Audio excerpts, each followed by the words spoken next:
Hello and welcome back to the Building Bigger Lives podcast. I'm Michael Regan along with Kathryn Peterson. And as we like to do from time to time, we introduce the book club into our rotation of podcast topics. This time we're going to take it a little bit differently than we've taken other book clubs, which is we're going to take a blast from the past. We're going to look back at what I consider to be one of those really, really pivotal books over the last 20 years, but one that is probably about 20 years old now. And as Kathryn found out recently, has been, reintroduced into the lexicon with a refurbished version of that book. But I want to go back to The Spirit of the Purple Cow. And some of you are familiar with that title. Some of you are familiar with Seth Godin. Some of you are familiar with the concept of the purple cow, but others of you may just think, what kind of weird title is that? Kathryn, I'm not sure if you felt it was weird, but I know that happens from time to time. Yes, I was thinking brown cow, chocolate milk, all sorts of other topics besides what it was actually about. So that's okay though. Well, as we dive into this one, I will tell our audience that might not be as familiar, we're going to ask you to let this be an illustrative example of a very practical business application. And you're going to see that here pretty quickly. But Kathryn, I know I had read this book 20 years ago. You read the more revised version recently. Just give us a brief highlight. What is the purple cow? It talks about how you want to be different and how you see cows and you might be like, "Oh, look, there's a cow." And then the 100 cow, you're like, "Oh, yay, a cow." So this is saying be different, be remarkable, have something that stands out and gets noticed. So that's really the main crux of the book. They really talk about how the traditional ways of marketing, TV advertising, they talk about a lot in the book that those ways just don't work anymore and you have to do things very differently now in today's world. Yeah, fair enough. And so that story that you're referencing was, I believe, he and his wife traveling in the German countryside back, 20, 30 years ago and stopping along the way. Imagine driving the Autobahn and you're coming over the crest of a hill and there's this beautiful scenery, a beautiful field, a herd of cattle, and they stop and they take pictures. And then they drive a little further, come over a hill, another beautiful scene, a herd of cattle, they take pictures. And after a while, they both realize, oh my gosh, each one just seems as beautiful as the one before. But after a while, you don't stop anymore because it's the same scene over and over again. And at some point, I think it was his wife who turned to him and said, it would take a purple cow for me to stop and take another picture. And I think that really spurs for those of us listening or perhaps watching us on the YouTube channel. I hope that spurs for you the idea of let's talk a little bit about we've where we've come in terms of the last 20 years in branding and in marketing and in creating those distinctive experiences and how we might have at one point in time felt we were being really creative or even innovative, only to find out later that lots of other people have followed along and are now doing something very similar. And what we do might not be standing out in the way it was. And that's really the spirit of what I want to talk about today. The book serves as a launch pad to what I hope is a really great discussion today around how do you stand out as you look into the future of the brand you've created and the message you're trying to communicate out into a really noisy world. So let's dive in. Yeah, absolutely. Well, one of the words I liked in there was passionate obsession. Mm. And obviously, if people find something that they really like that they want to talk about, those are your people to find too. Is and I have a really good example of this actually. I have this egg cooker. And probably this egg cooker has changed my life, which seems ridiculous, but it it's so helpful and so we use it like literally every day. And recently we lost this little cup that belongs with it, and we ordered a new one like immediately because we knew we couldn't live without this egg cooker for very long. So, and do I tell everybody about it? Yes. Do I show everyone that visits? Yes. And that's the kind of obsession you want your clients to have. And how can you find those people and have those people spread the word about your product? Yeah, that obsession really is interesting because it creates what I think has become viral marketing. It's where people now just become excited for you and they want to promote a product for you. You, it sounds like, are pretty excited about this egg cooker. Do you want to tell us any more about the egg cooker or I'll just tease people and tell them I'll put it in our Instagram stories at one point.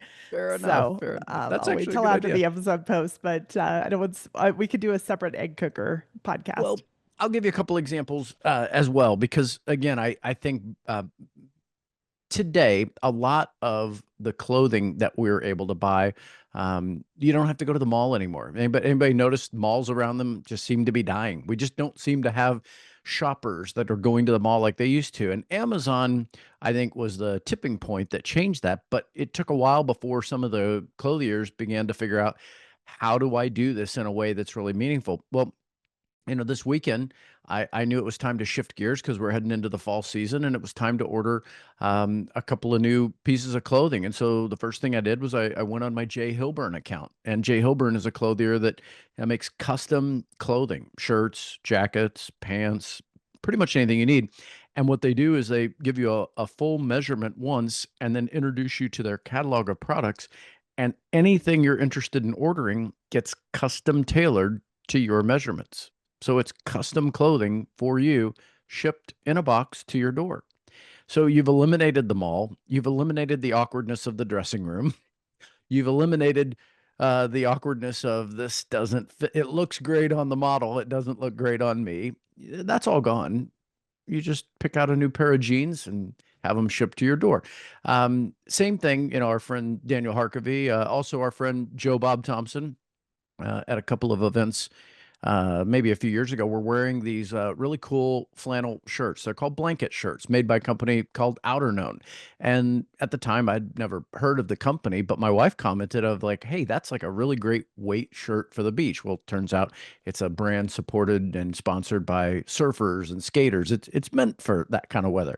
So we ordered one, and this is now my fourth year in a row of, every year I have to get a new version so I keep the collection fresh. Ordered one of those this weekend. I'm becoming that person about some of these things because they've made it fun, they've made it easy, and it's tailor made for me, and that feels really exciting. So I totally understand that whole obsession thing because I've become obsessed about some of those things too. Absolutely. Now I'm curious. You're gonna have to post about those too. So I think that that's also what they talk about is finding what they call the sneezers. So he brings up the people who will share about products and will share with lots of people. And those are the sneezers, which he uses some funny words. And that's one that did stick with me. And so it's those people that will tell 10, 15, 20, 100 people about your product. And it's finding those people. And I think that's where social media can do a good job if it's someone you trust and someone you like can spread the word about that. And I think that's another good point that I thought was great. And we have something we've started to do in mortgage a lot is that you always hear about find those clients who will share your name with everyone they know, and those are the ones to really pour into. So I think that would be the great definition of a sneezer. Yeah, that's a really great example of one. You immediately brought to mind, my wife we have a really good friend named Karen Carlson here who's a influencer on Instagram. And when I say influencer, not like a young kid doing TikTok videos, but this is a woman who does in fact promote brands. And so because she's built a following and a lot of people really like her and trust her, she now gets hired by companies to promote new product launches. That's really what her channel has become. Now, some of it I don't get at all. Meaning, I look at it and think, okay, who's following that? But clearly, someone is, and clearly, she's making a difference because she's got a great following. A lot of people that are, maybe my age, who look at her as a person who's promoting a healthy lifestyle, an active lifestyle, and really out there promoting some interesting products. So she's become a sneezer for several of these brands, and so I'm well aware of what that looks like. But you brought it into, I think, a really practical frame for us and for much of the audience that listens to us. They may not be looking for new hip products. Sometimes it's the products that we already sell? Are there things that we're promoting that whether they be in our world of housing, maybe a mortgage loan, maybe the way that we buy and sell houses, these things feel like they are ripe for some innovation. They're ripe for some creativity. And when we find ways in which to create purple cow experiences with those things, we invite an audience of people to suddenly come in and say, hey, I want to share this with other people. And so social media can become a vehicle for that. And so can good old fashioned word of mouth. It's amazing to me how many folks are still willing to do word of mouth marketing. They'll tell their friends, they'll share it. But whether social media or word of mouth, yeah, we really need to ask ourselves, does what I am bringing to the world have any sneezers? Is anyone out there really trying to help me promote this? If they're not, maybe that's a good sign that you don't have a purple cow, and maybe it's time to think about how do I reinvent that? So, one of the things that this brings to mind is the biggest risk is blending in with everybody else, and being safe means being invisible. And I liked those because I think that some companies, like let's say the custom fit clothing company, they Yeah. had to say, wow, how are we going to get exact measurements on everybody? Will people actually participate in that? What if they change? What if this? What if that? And there's probably a ton of naysayers, but once and they fit a really specific niche, but it's a risk that's paid off because now, do you really want to go to a different company who doesn't have your measurements? That's a huge difference. So I think that those are the things that we have to think about is, hey, yeah, this may be risky, but that's okay because it'll help me stand out. Yeah, it is a juxtaposition, isn't it? Where we think safety is where we reduce risk, but in this author's point of view, sometimes as business leaders, it's the exact opposite. When we play it safe, we actually create risk because we suddenly Mhm. don't stand out and we suddenly aren't unique, and therefore it's really difficult for our audience to A, find us, or B, if they have found us, to separate us from, well, why are you really any different than any of these other options? And what it promotes is it promotes a lot of competition around commodity aspects of our business. This is where things, whether you're, a real estate professional or a mortgage lending professional, where people really feel the freedom to really press into things like what's your rate or what's your commission because they see you as really the same as everybody else. So if everything's the same, wouldn't you want to get the same thing at a better price? It's a logical conclusion that the audience is drawing. And if we're not doing a great job of creating that uniqueness, and we're not really doing a great job of expanding the conversation, whose fault is that? We can't blame the consumer. It's how we all Mhm. operate in other areas of our lives when we look at other things that we do. So why shouldn't that consumer be the same with us? It's our responsibility to really push that and say, okay, how am I presenting myself? Am I creating enough uniqueness to where someone would distinguish me from someone else? And if they did, what would they say? What would that distinguishing characteristic be? Often what we find out is you will always be uniquely you. And so the key is making sure that whatever aspect of who you are that you are passionate about comes out in what you do. It's okay that maybe the world you operate in has a lot of similarities. It doesn't take a lot when the world has a lot of similarities to stand out. You just have to be willing to not blend in. So I love that that's the way you phrased it, is the ones that blend in are the ones taking the greatest risk. Yeah, so here's another thought from it. Real breakthroughs come from bold, surprising ideas, which is So great. tell me about that, because I think that's something that really excites me when I think about the world we operate in the housing industry. We've Mhm. been long overdue for some bold, surprising changes. What thoughts go through your head when you hear a statement like that? I think that the innovators, like, I can bring up some companies who really have pushed to say, hey, guess what? We're going to just operate with extreme efficiency. We're not going to do anything outside the box, But darn it, the stuff in the box we're gonna push through quickly and effectively, and they've definitely have a ton of market share. So there's ways to do things like that that are different. I remember I was at a conference once and this was when we just had eighth rates, and someone said, well, why can't we have, instead of seven, why can't we have 6.99? And now you see it everywhere. Or why can't we have 6.98 or 7.01? And they implemented that and did that. So I think that there's these little tiny things that may not be that like life changing, but might still make people think differently about something. Because if you have a shopper, imagine if someone's rate is 7.25 and you say, "Oh, I'm at 7.2," and they're like, "Oh, that's better." Okay, and that's all it took, you know? So hopefully that's not it, but at the same time, it can make a difference in that overall conversation. Yeah. Okay. So clearly, separation is a key ingredient. We have to have something that creates some segmentation. We have to be able to separate a little bit. But I really like this idea of the attitude behind being bold. I think about companies like Apple.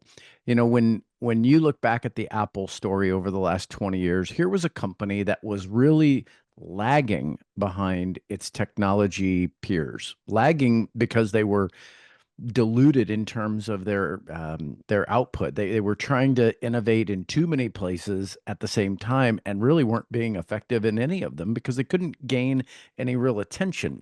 In a world where you spread yourself too thin, it's really hard.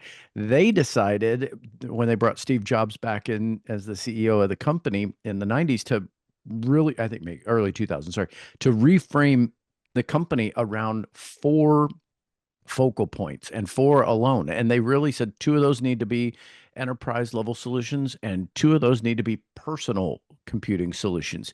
Well, out of that level of hyper focus where they pushed everything out to the margin and got hyper focused on that came innovative products like the iPod, which led to the iPhone, which led to the iPad, which led to even down the road to these things in my ears, the earbuds. These things are all uh, innovations that came out of a hyper focus. And I wonder if our audience out there realizes that maybe, just maybe, some of that separation that we need needs to be driven by our willingness to actually get narrow and a little bit deeper instead of spreading ourselves too thin.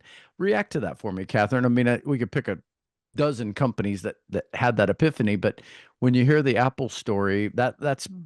one of the ones he highlighted back in the Purple Cow.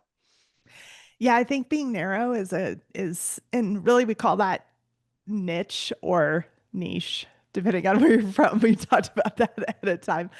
So I think it's not only that, but it's also, it might be that you're going to create a store that has products that, like, let's bring up Trader Joe's. There are people who go to Trader Joe's because they can only get this really odd product there, and that's it. I remember my sister was telling me about something and she's like, "Oh, you don't have a Trader Joe's?" No, of course we don't. But she literally drives an extra 15 minutes to go there to get this one thing. And so sometimes it can be just very, very specific, but if you create enough of those things, sometimes you can get that buzz going that people are like, "Oh my gosh, this is my favorite product here." And then people talk about it. Yeah, good example. Because when you think about retail, we said earlier, malls are dying, which is true, but that doesn't mean retail is dying. It's just morphing. It's morphing into something that Yeah. looks different. And Trader Joe's is definitely a niche I'm saying niche, by the way, a niche retailer. And they definitely have figured out how to target an audience that really cares about, as you said, unique products, unique packaging, portions that people really want. I can't tell you how many folks I meet that are in their 20s or in their 50s that love Trader Joe's simply because they have portions that make sense for them. When you're Yeah. raising a family, it maybe Costco and Sam's Club make a lot of sense. But when you're a single person or you're maybe, an empty nester, you've got a different audience. And by the way, there's a good example as well. Costco is also a great example Hmm. of niche marketing, but they've got a different niche. They prefer to and also create some custom products. There are some Kirkland branded products you can only get at Costco, and people fall in love with those things.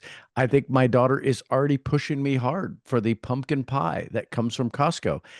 I mean, I think lots of places have pumpkin pie in the fall, but something in her brain has decided the way they mix those spices, and for $5.99 to get a whole pie, you can't beat Costco. So there's just different ways in which they create that separation. And I hope what we're doing with our audience is getting the wheels turning around the business that you operate. Are you creating that kind of pull power?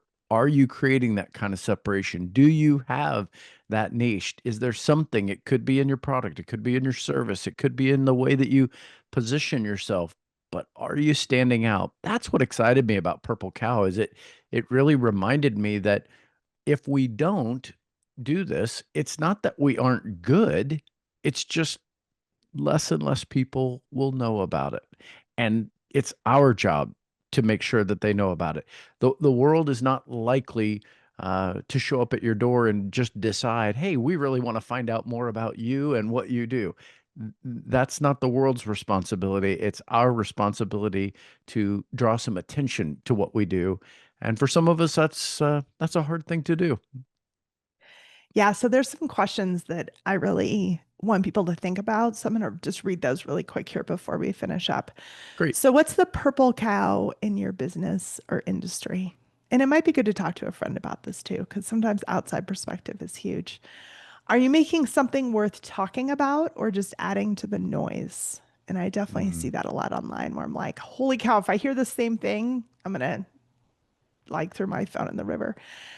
How can you reframe ordinary services like mortgages or real estate into something remarkable? Yeah, great questions. And I hope as our audience maybe rewinds a little bit and plays that back, like jot those down. Spend some time thinking about those while you're out on a walk or while you're commuting or maybe you're traveling.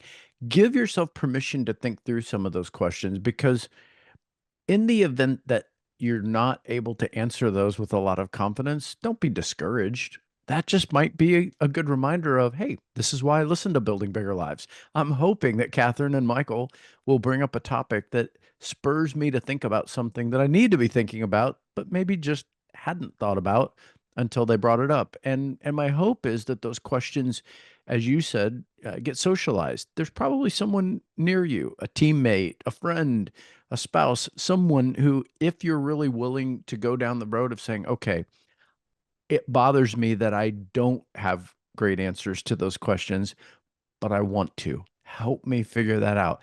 You'll be surprised at how quickly you can engage someone when you show a spirit of humility and curiosity and you invite them into your dilemma.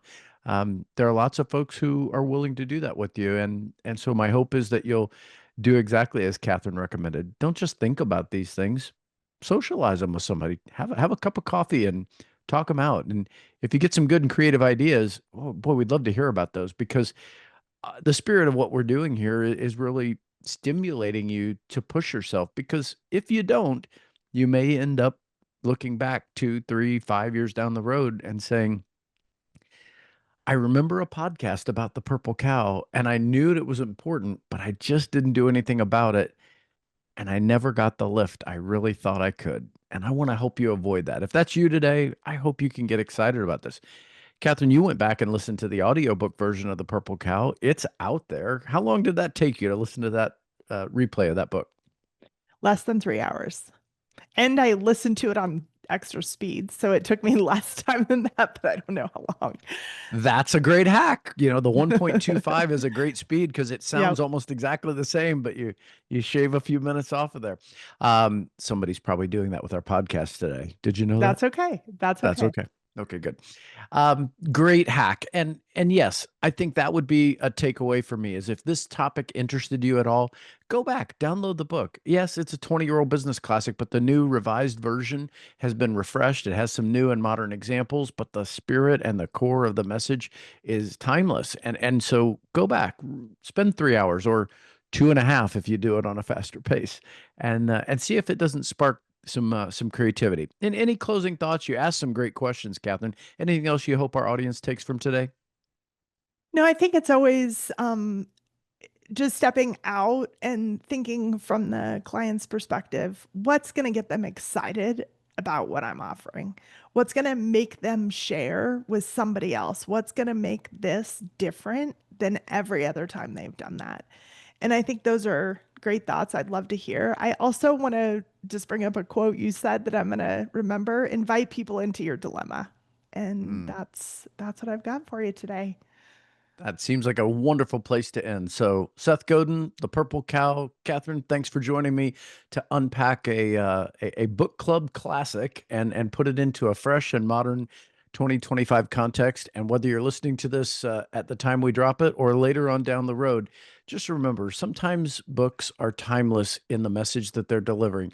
And just because their examples may get outdated doesn't mean that your examples are outdated. It just means you need to reframe them into the world you're living in. And I hope you've done that today with our topic. If you're listening and you enjoyed this, share it with someone. There's probably someone in your world that you could help get through this very dilemma, and you could join them and invite them into a conversation. So share an episode with them. We'd love for you to do that. And as Kathryn said, we'll start posting some fun things on our YouTube channel that would include your comments, and we'd love to enjoy that conversation with you as well. And that'll be a wrap on today's episode of Building Bigger Lives. We look forward to seeing you on an episode again very soon.